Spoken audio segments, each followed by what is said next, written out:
En Lugo arrancou a xincana na busca de décimos de lotería pola cidade. Un loteiro agocha dende hoxe ata o domingo uns 50 décimos para regalarlles aos veciños que os atopen. É unha iniciativa que xurdiu tras a pandemia para que os veciños recuperasen esa ilusión despois das restriccións e que hoxe, pois xa ven que é case unha tradición.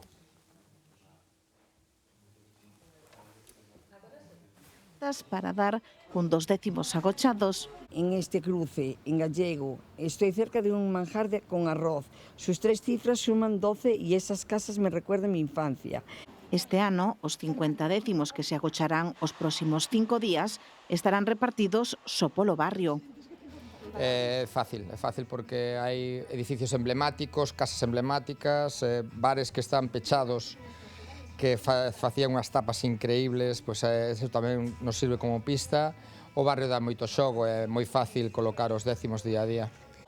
Faino el mesmo cada día coa complicidade da noite.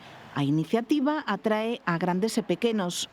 Todos queren facerse un deles. Me parece moi bien porque la lotería tiene que jugar todo el mundo. Pero gústame o detalle tal. Hai moitos pequenos que están involucrados tamén en eso, sí. Veñen de outras zonas logo de Lugo, é genial, todos encantados, ganamos todos.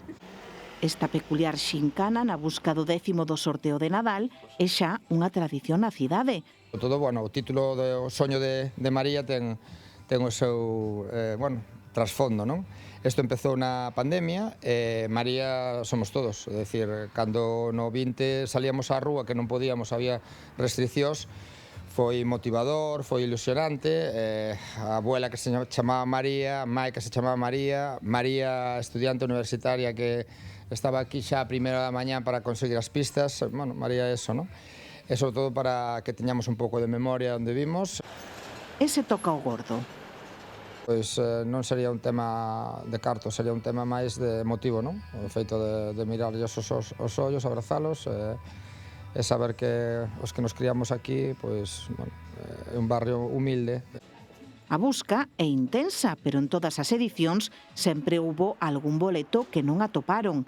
Eses van para as organizacións benéficas, porque o importante é compartila.